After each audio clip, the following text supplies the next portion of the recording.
warahmatullahi wabarakatuh. Waalaikumsalam warahmatullahi wabarakatuh. Alhamdulillahirabbil alamin wa bihi nasta'in ala umuri dunya waddin. Asyhadu an la ilaha illallah wahdahu la syarikalah wa asyhadu anna Muhammadar abduhu wa rasuluh la nabiyya ba'dah. Pertama sekali kita bersyukur kepada Allah Subhanahu wa taala. Alhamdulillah ya Ibu ya. Kita dapat berjumpa lagi dalam pertemuan P2K2 ya. Selawat beriring salam tak lupanya kita sampaikan kepada Nabi kita Nabi Muhammad sallallahu alaihi wasallam dengan ucapan Allahumma shalli ala Muhammad wa ala ali Muhammad. Apa kabar Ibu? Alhamdulillah sehat. Sehat ya. Baiklah Ibu sekalian, sebelum kita mulai ya pertemuan kita pada hari ini, mari kita awali dengan bacaan basmalah. Bismillahirrahmanirrahim. Baiklah Ibu sekalian, jadi pada hari ini kita akan belajar ya, berbagi pengalaman, sharing ya pada modul 4 perlindungan anak ya, pada sesi yang ke-11 yaitu pencegahan kekerasan dan perlakuan salah terhadap anak. Tapi sebelum kita masuk ke sesi yang ke-11 ini, saya mau bertanya dulu ya kepada ibu sekalian. Nah, adakah yang belum punya anak? Gak ada Pak, punya Ada semua ya? Punya anak semua ya. Jadi kira-kira apa yang dimaksud dengan anak ibu? Nah, apa yang dimaksud dengan anak-anak? Apa? Yang sekolah, yang sekolah. Oh betul ya. Nah, jadi anak-anak itu ibu sekalian, menurut Undang-Undang Nomor 35 Tahun 2014 ini ya, anak-anak itu adalah yang belum berusia 18 tahun dan yang termasuk dalam kandungan. Nah, jadi ibu, kalau udah lewat umurnya 8 boleh, nah, itu tidak dikatakan anak-anak lagi. Tapi kalau masih di bawah 18 tahun sampai dalam kandungan, maka itu dikatakan anak-anak. Kemudian kalau kita berbicara hak anak, kalau hak itu apa Bu? Yang kita terima ya, yang kita terima.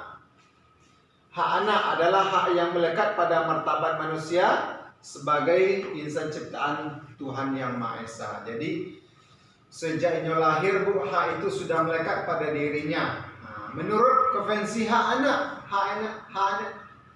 itu terbagi. Yang pertama hak hidup, yang kedua hak tumbuh dan berkembang, yang keempat hak perlindungan, yang ketiga hak perlindungan, yang keempat hak berpartisipasi. Jadi ada 4 macam ya hak anak menurut konvensi hak anak WHO ya. Kemudian kalau kita jabarkan ya, hak anak itu menjadi 31 ibu sekalian, banyak sekali ya. Mulai dari bermain, berkreasi, berpartisipasi, berhubungan dengan orang tua, bila terpisahkan, bebas beribadah sesuai agamanya, bebas berkumpul, bebas berserikat, hidup dengan orang tua, kelangsungan hidup, tumbuh dan berkembang, harus ada nama, identitas, apalagi hak pendidikan, hak informasi, standar kesehatan paling tinggi, standar hidup yang layak. Nah, terkait dengan pelindungan, jadi kalau pelindungannya yang pertama pelindungan pribadi dari tindakan penangkapan sewenang-wenang, pelindungan dari perampasan kebebasan, dari perlakuan kejam, hukuman perlakuan tidak manusiawi, siksaan fisik non fisik, dari penculikan, eksploitasi. Nah, eksploitasi ini banyak ibu, ada yang seksual, penyalahgunaan obat-obatan, eksploitasi pekerjaan anak, eksploitasi kelompok minoritas, pemandangan, keadaan yang menurut sifatnya belum layak, khusus dalam situasi genting darurat, khusus sebagai pengungsi, khusus jika mengalami konflik hukum, khusus dalam konflik bersenjata ataupun konflik sosial. Jadi banyak ya hak anak, kalau kita jabarkan itu ada 31 sekalian. Jadi hak itu yang harus diterima oleh anak. Lalu anak ibu sekalian menerima hak yang 31 ini? Nah, sudah ya. walaupun sebagainya mungkin belum ya. Selanjutnya kita akan masuk pada kekerasan kepada anak. Kekerasan itu apa Ibu? Apa? Memukul ya, menendang ya. Kekerasan itu sekarang adalah sesuatu tindakan atau perbuatan yang mengakibatkan penderitaan, kecederaan, baik itu fisik, psikis, seksual, sosial dan sebagainya. Jadi itu yang dikatakan kekerasan kepada anak ini ya. Kekerasan terhadap anak adalah setiap perbuatan yang terhadap anak yang berakibat timbulnya kesengsaraan atau penderitaan secara fisik, mental, seksual, psikologi, termasuk penelantaran dan perlakuan buruk yang mengancam integritas tubuh dan merendahkan martabat anak. Nah, itu menurut undang-undang, menurut Permenak PP dan PA nomor 2 tahun 2010. Jadi itu pengertiannya ya. Pokoknya intinya adalah segala sesuatu perbuatan yang mengakibatkan timbulnya penderitaan kepada anak. Cedera, baik itu secara fisik, mental, psikologi, psikis dan sebagainya. Itu yang dimaksud dengan kekerasan terhadap anak. Kalau perlakuan salah apa Bu? Perlakuan salah ini adalah segala sesuatu perbuatan yang tidak sepatutnya dilakukan oleh orang tua kepada anak. Ini contohnya Bu. Ini apa pengertiannya? Segala bentuk perlakuan yang tidak sepatutnya dilakukan oleh orang-orang yang diberi tanggung jawab dan punya kewajiban untuk melihara dan merawat anak, tapi malah melakukan yang tidak sepatutnya. Kemudian kita akan bicara ya mengenai kekerasan terhadap anak. Jadi ada 4 macam Bu sekalian kekerasan terhadap anak.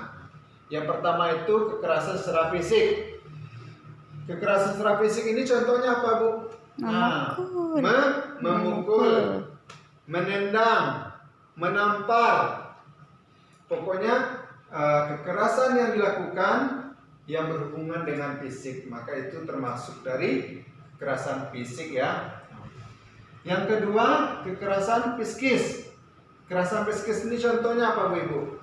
Kalau ini kan kekerasan yang dilakukan tidak pada fisik tapi pada psikis, pada jiwa si anak. Contohnya apa?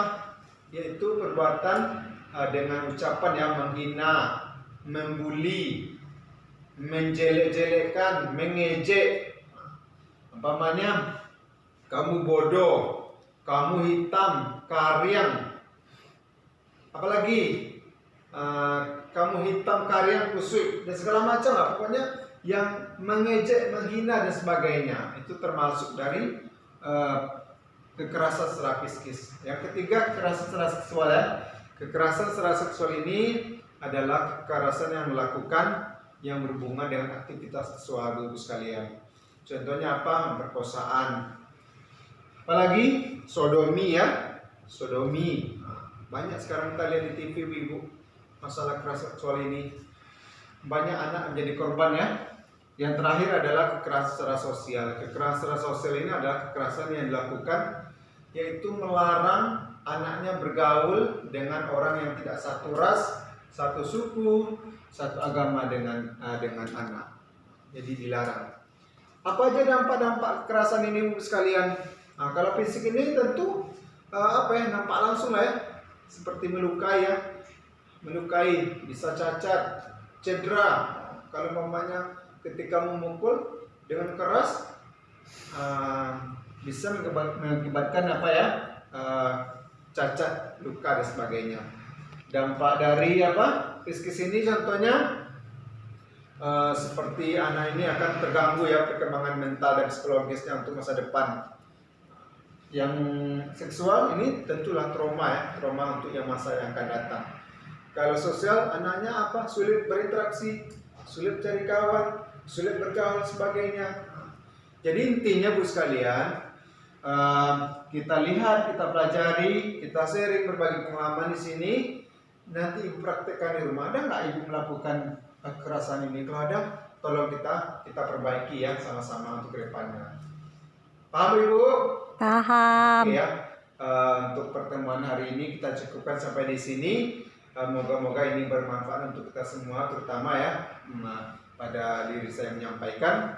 Cukup sekian. Assalamualaikum warahmatullahi wabarakatuh. Waalaikumsalam warahmatullahi wabarakatuh. Gimana cara nyimpannya?